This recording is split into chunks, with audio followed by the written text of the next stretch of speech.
High, welcome to my channel. তো আজকে আমি বানাবো একটা ডিমের অন্যরকম একটা রেসিপি। চলো তোমাদের সাথে শেয়ার করি কিভাবে বানাই। দিয়ে দিয়েছি, এবার দিয়ে দেবো কড়াই। কড়াই দিয়ে দিয়েছি, এর মধ্যে অ্যাড করব জল।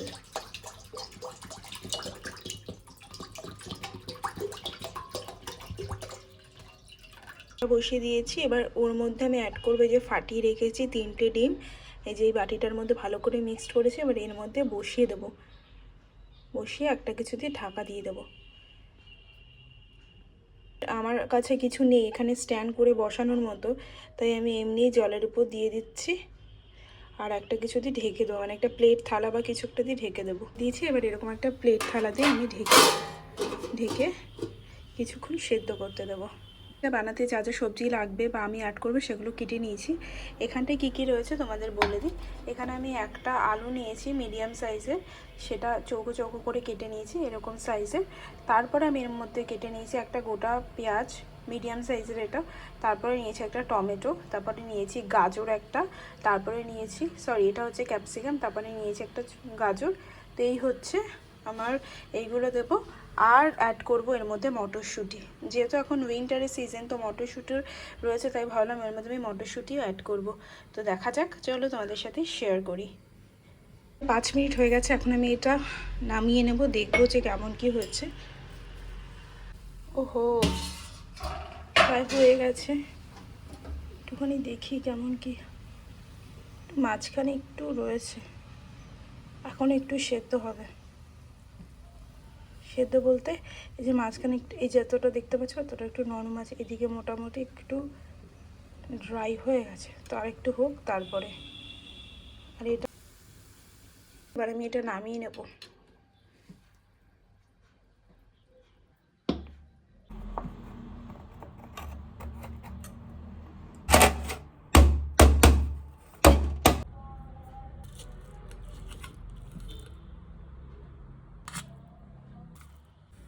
এখন আমি দিয়ে দেবো সাদা তেল, একটু বেশি পরিমাণেই দিলাম, যেহেতু সব কিছু ফ্রাই করতে হবে তারপরে ওটা রান্না করতে হবে, তার জন্য আমি একটু বেশি করে তেল দিয়ে দিয়েছি। তারপরে এক এক করে আমি ফ্রাই করে নেবো সব কিছু, ভাজবো।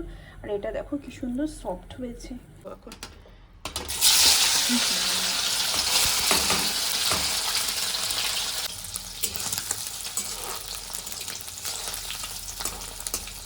এখন মোটামুটি ভাজা হয়ে গেছে, প্রায় লাল লাল হয়ে এসেছে। আর যেহেতু ডিম, তাই দেখো কি পরিমাণে তেলটা শুষে নিচ্ছে। এবার আমি নামিয়ে নেব, নাহলে বেশিক্ষণ রাখলে পুরো তেলটা একেবারে চলে যাবে ডিমের পেটে। তো এটা আমি এক এক করে নামিয়ে নেব।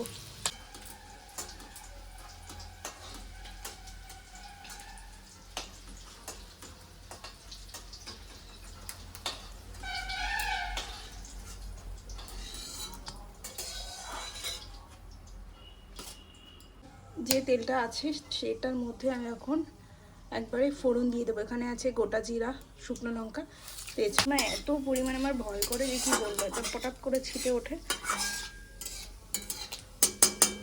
দিয়ে রাখা আছে সব কিছু। তো এর মধ্যে অ্যাড করব পেঁয়াজ কুচি, দিয়ে দেবো পেঁয়াজ কুচি। পেঁয়াজ একটু ফ্রাই হওয়ার পরে, একটু কালারটা চেঞ্জ হওয়ার পরে, তারপর আমি এর মধ্যে অ্যাড করব প্রত্যেকটা সবজি এক এক করে। করবো এই চৌকো চৌকো করে কাটা গাজর। গাজরটা যেহেতু একটু শক্ত টাইপের হয়, তো সেদ্ধটা হতে সময় লাগে। আলুর থেকে কিন্তু গাজরটা সেদ্ধ হতে বেশি সময় লাগে। আর যেহেতু গাজরের সাইজগুলো একটুখানি চৌকো চৌকি ইভেন বড় বড় করেছি, তার জন্য আগে থেকে দিয়ে দেবো গাজরগুলো।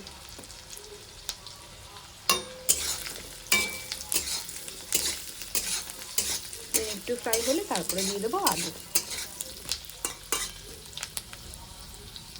ফ্রাই হয়ে গেছে, এবার এর মধ্যে অ্যাড করবো আলু। কেটে রাখা আলুগুলো আমি এর মধ্যে অ্যাড করে একটু ফ্রাই করে নেব।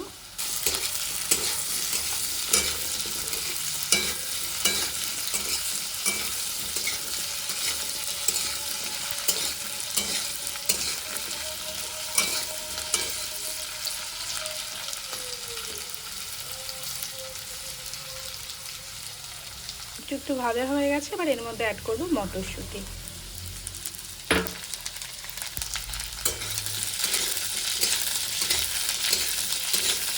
কালারটাকেও দেখো কি সুন্দর লাগছে।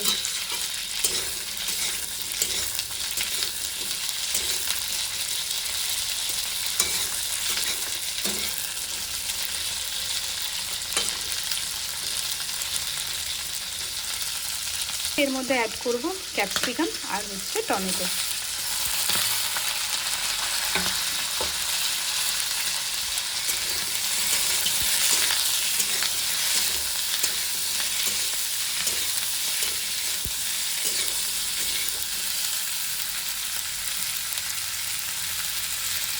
এর মধ্যে অ্যাড করব মশলা। এখানে আছে নুন, হলুদ, লঙ্কার গুঁড়ো, জিরের গুঁড়ো, ধনের গুঁড়ো।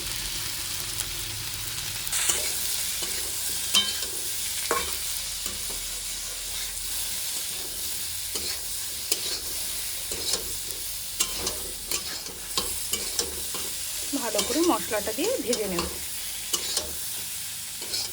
ভালোভাবে ভাজা হয়ে গেলে দিয়ে দেবো পরিমাণ মতো জল। তো ভালোভাবে ফ্রাই হয়ে গেছে, আর ফ্রাই হতে হতে অনেকটা প্রায় সেদ্ধ হয়ে গেছে। এবার এর মধ্যে অ্যাড করব জল। এখন অ্যাড করব জল, বেশি জল দেব না।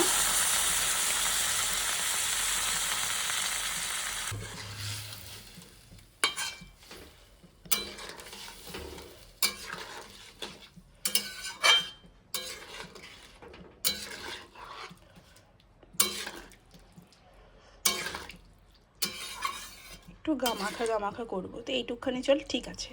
একটু ফুটে উঠলে এর মধ্যে দিয়ে দেবো ডিম। আচ্ছা, এখন আমি এগুলো ছেড়ে দেবো। দিয়ে দিয়েছি, এবার একটুখানি নাড়াচাড়া দিয়ে নামিয়ে নেব। আর পুরো জলটা টেনে গেছে, মানে ঝোলটা টেনে গেছে, আর গামাখাই হয়ে গেছে।